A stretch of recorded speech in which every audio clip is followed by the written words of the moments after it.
Welcome to the 0 to 100K podcast, where new and aspiring real estate agents go to grow predictably profitable businesses. In each episode, we'll take a bite-sized chunk out of a different real estate topic, inspired by my blog, videos, social media content, and life as a full-time real estate agent, team leader, coach, and entrepreneur. I'm your host, Nika Clements. Join in on the conversation as we break down all things marketing, prospecting, biz building, and more to get you closing and cashing consistent commission checks. Let's find out what we're sounding off on today.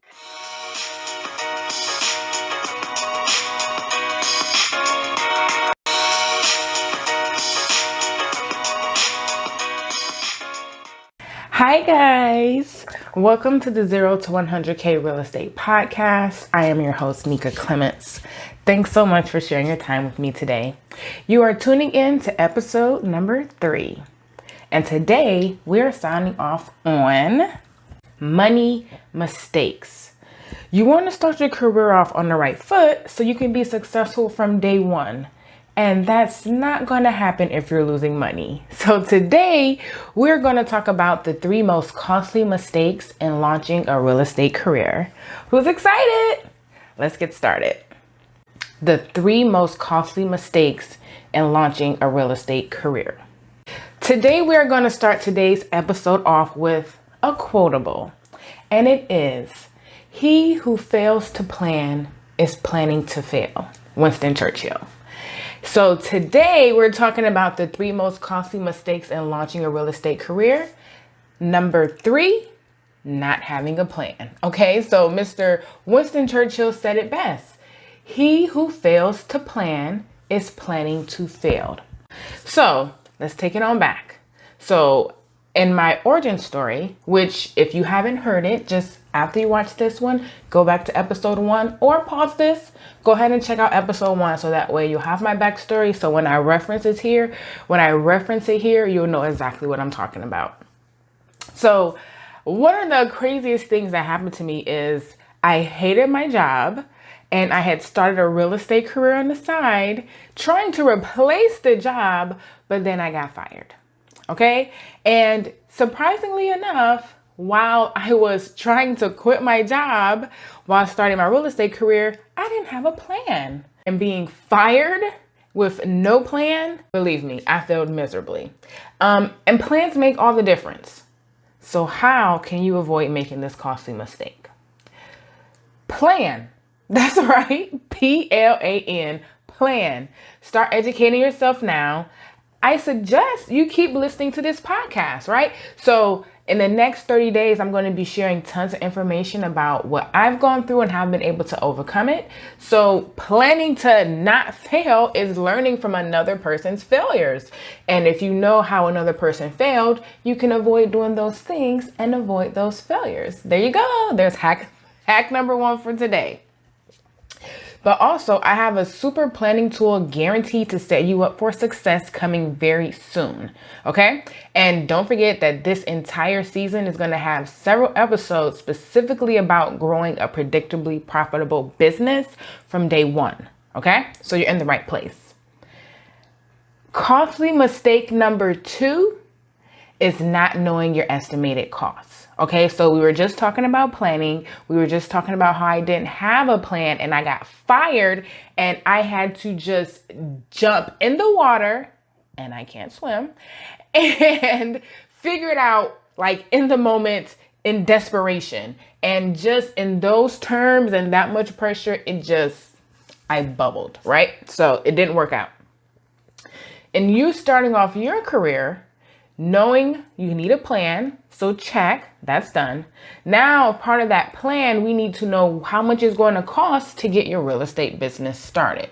So first, let me tell you why this can be a costly mistake and why I put it at number 2. The real estate career in general has low overhead compared to, let's say, opening up a Subway. Okay, but still there is an investment that you're going to have to put in the beginning of your business. If you start out all bright-eyed and bushy-tailed and all those things, which is very respectable, obviously, because starting a career is exciting, but you will get your feelings hurt once those invoices hit. Okay. So if you don't know your expenses going in, you could definitely hit some hurdles from the beginning. And I don't want that for you. So how can you avoid this costly mistake? Research, okay? We all have an uncle named Google, and he is a great start to getting started. So look up the steps to get licensed in your state. And actually, another thing that a lot of people have no idea about in the beginning stages is your local realtor board. So you can look up your local realtor board, get a ton of information there. A lot of times they definitely post their annual fees and their annual dues. So it'll definitely get you an idea of a starting point as far as what that investment will be from the beginning. And then once we get to the stages of planning for a predictably profitable business, we will be planning ahead for those annual fees. Okay? Here's another tip in avoiding this mistake. Network. Realtors love to network, okay? And most are very friendly, easygoing, happy people who are open to chatting about their career. Now, they may not give you the secret sauce to their riches, but they'll definitely point you in the right direction. So get out there, message your realtor friends, and pick their brains. Costly mistake number 1, joining a team too fast. Why is it costly? So here's another one that I learned the hard way. In planning your expenses, you'll have to account for brokerage commissions. And as a sales associate, no matter what brokerage you join, there will be some kind of a commission split. Sidebar, those 0% companies that you hear about or that may actually already be messaging you, they may take 0% of your commission, but they're making money from you in different ways. So be careful. In my experience, joining a team really affected my bottom line. So if you join a team, they'll definitely have team splits on top of your brokerage splits. You follow me?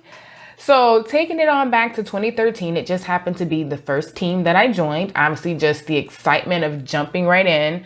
I didn't ask all the questions. So at one point I was paying my brokerage 36% and I was paying my team anywhere from about 30 to 50% every time I had a transaction. See how I was licensed and broke? Much like a music artist and the record label taking a cut. When a record artist gets a deal, it's like the most exciting thing in the world. They work their whole entire lives to get to that point. And how heartbreaking is it when they end up broke because the record label ends up taking 80% or whatever amount from their money, leaving them barely enough oftentimes in some of the scenarios I've seen to even survive.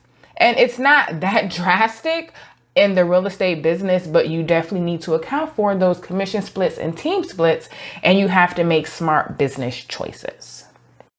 How to avoid costly mistake number 1, ask questions. Lots of them. When not only deciding on a brokerage, but also when deciding to join a team. I always go back to planning, okay? Teams are an amazing concept, and I'm a team leader myself. Just know the cost of doing business. I have a resource for you.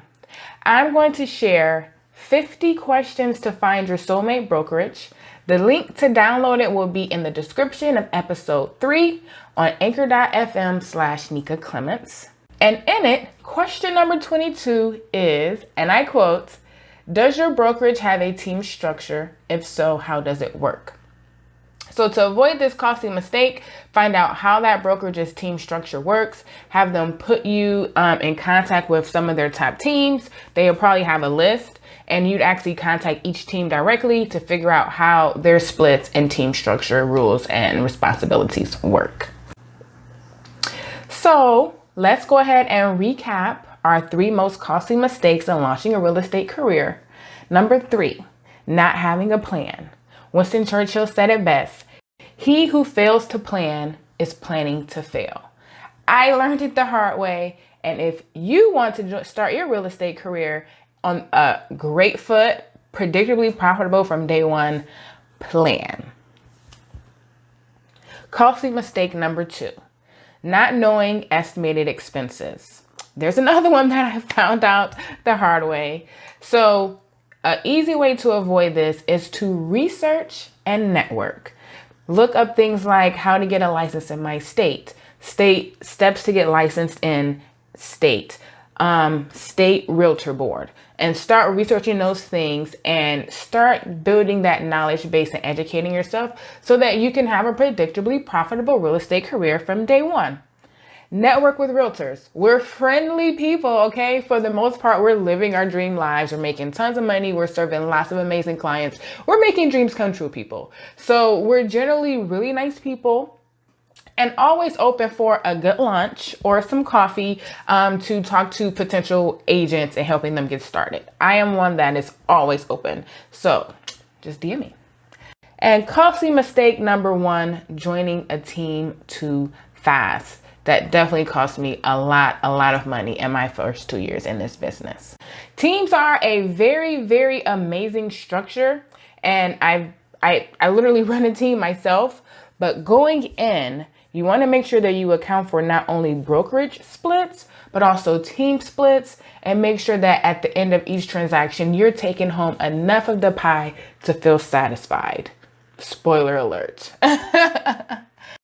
So I thank you so much for checking out episode 3. Make sure you subscribe to this podcast because we are officially on day 3 of Podgust, where I will be releasing a new podcast episode every day in the month of August. And I promise you, I have so much more in store for you. Make sure you hit the subscribe button so you don't miss all of the uploads.